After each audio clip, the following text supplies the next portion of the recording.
Hello friends, स्वागत आहे तुमचं पुन्हा एकदा बाईट्स विथ प्रनू चॅनलमध्ये। मी आहे प्रनू आणि तुम्ही आपल्या चॅनलमध्ये पाहता फूड, कुकिंग आणि ट्रॅव्हल रिलेटेड व्हिडिओज। आज आपण अगदी सोप्या पद्धतीने चमचमीत असे चिकन कटलेट बनवणार आहोत। त्यासाठी सगळ्यात पहिल्यांदा इथे आपण 250 ग्रॅम इतकं बोनलेस चिकन स्वच्छ असं धुवून घेतलंय। त्यामध्ये साधारणतः अर्धा चमचा इतके आपण आलं, लसूण आणि मिरचीची पेस्ट टाकणार आहोत। अर्धा चमचा मीठ टाकलंय आणि पाणी टाकून घ्यायचंय आणि आता हे चिकन छान असं बॉईल करून घ्यायचंय। चिकन छान असं बॉईल करून घेतल्यानंतर आपण त्याचा खिमा करून घेणार आहोत। चिकन मस्त असं बॉईल करून घेतलं की त्याच्यामधला जो वास असतो तो निघून जातो पूर्णपणे। चिकन बॉईल झालेला आहे। इथे साधारणतः 10 ते 15 मिनिटं आपण ते बॉईल करून घेतलंय आणि आता ते छान असं थंड करून घेतलंय। त्यानंतर ह्या चिकनचे आपल्याला छोटे छोटे पीस करून घ्यायचे आहेत, म्हणजे एकंदरीत आपल्याला हे चिकन छोटं छोटं कट करून घ्यायचं आहे।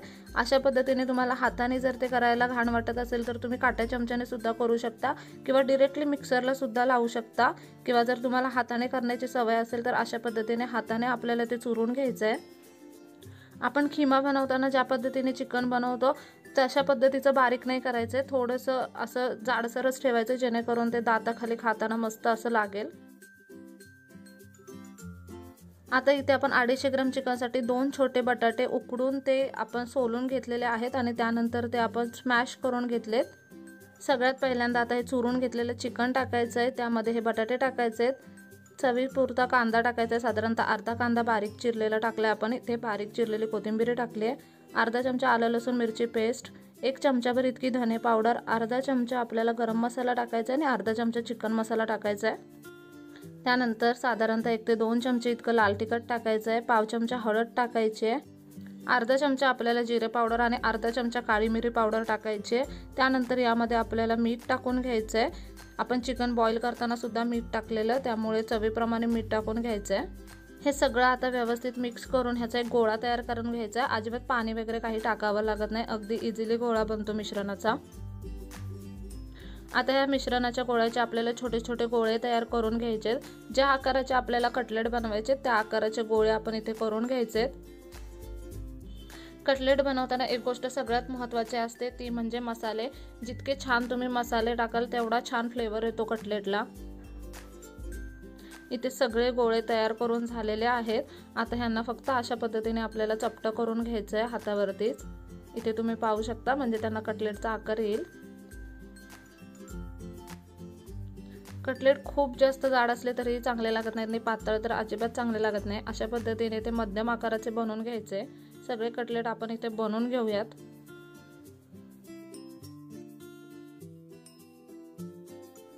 आता इथे आपण साधारणतः 1 चमचाभर इतका रवा घेतलेला आहे। 1 चमचाभर रव्यामध्ये आपल्याला 1 चमचाभर इतकं तांदळाचं पीठ आणि थोडंसं चवीप्रमाणे मीठ टाकायचं आहे आणि हे सगळं व्यवस्थित मिक्स करून घ्यायचं आहे। यामध्ये आपल्याला नंतर कटलेट गोळायचे आहेत।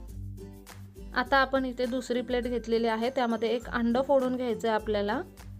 अंड्यामध्ये सुद्धा थोडंसं मीठ टाकायचं आहे जेणेकरून त्याला पण टेस्ट येईल। अगदी किंचित किंचित असं मीठ टाकायचं आहे आणि अंड छान असं फेटून घ्यायचं आहे। आता इथे रव्या आणि तांदळाचं बॅटर सुद्धा तयार आहे, अंड सुद्धा तयार आहे आणि कटलेट सुद्धा तयार आहेत। आता एका पॅन मध्ये आपल्याला तेल गरम करून घ्यायचं आहे। त्यानंतर हा एक कटलेट घ्यायचा।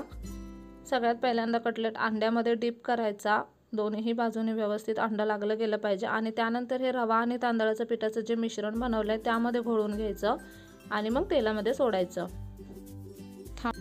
इथे तुम्ही व्हिडिओमध्ये पाहू शकता, आपण एक कटलेट घेतलाय, त्याला सगळ्या बाजूने आपण ह्या अंड्यामध्ये घोळवून घेतलंय आणि त्यानंतर रव्या आणि तांदळाच्या पिठामध्ये घोळवून घेतोय आणि मग ते कढईमध्ये सोडायचंय।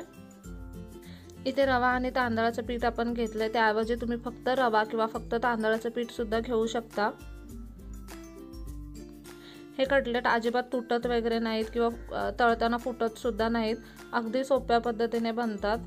अंड्यामध्ये सुद्धा व्यवस्थित घोळले जातात, रवा आणि तांदळाच्या पिठामध्ये सुद्धा अगदी व्यवस्थित घोळले जातात। कढईमध्ये बसतील तेवढेच कटलेट आपण एका टायमिंगला टाकून घ्यायचे, खूप जास्त जवळ सुद्धा टाकायचे नाहीत, म्हणजे ते हलवायला प्रॉब्लेम येत नाही। आता आपण ह्यांना आलटून पलटून फ्राय करत राहायचं। कटलेट मस्त असे क्रिस्पी कुरकुरीत असे बनले पाहिजे, त्यामुळे त्यांना आलटून पलटून फ्राय करत राहायचं। चिकनसुद्धा अगदी व्यवस्थित शिजलं गेलं पाहिजे। तसं आपण चिकन उकडून घेतलेलं असतं त्यामुळे ते शिजायचा प्रश्न राहत नाही, पण मस्त असे कुरकुरीत कटलेट बनवण्यासाठी आपण ते सतत पलटत राहायचे। 3 ते 4 वेळा पलटून घ्यायचे। मीडियम लो फ्लेमवरती आपण हे बनवून घेतोय। थोडंसं तुम्हाला उशीर होतोय असं वाटलं तर तुम्ही हाय फ्लेमसुद्धा करू शकता मध्ये मध्ये।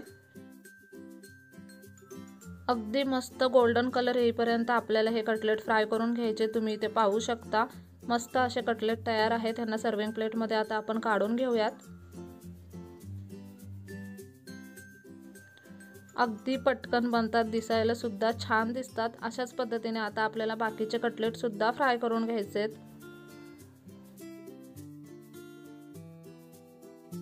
चिकन कटलेट बनवण्याची ही अतिशय सोपी आणि झटपट अशी रेसिपी आहे। एक कटलेट इथे आपण तोडून बघूयात। अगदी गरमागरम असे खायला हे कटलेट खूप भारी लागतात। पाहुणे येणार असतील तर तुम्ही हे कटलेट फ्रीजमध्ये ठेवू शकता आणि नंतर पाहुणे येतील तेव्हा गरमागरम फ्राय करू शकता। मस्त असं पुदिन्याची चटणी सोबत, कांद्यासोबत हे कटलेट खायला अगदी अप्रतिम लागतात। खूप सोपी रेसिपी आहे। नक्की रेसिपी घरी ट्राय करा। व्हिडिओ कसा वाटला मला कमेंट बॉक्समध्ये नक्की सांगा। चला तर मग पुन्हा भेटूया अशाच एका नवीन व्हिडिओ सोबत। तोपर्यंत मस्त खा, भरपूर फिरा आणि आनंदी रहा।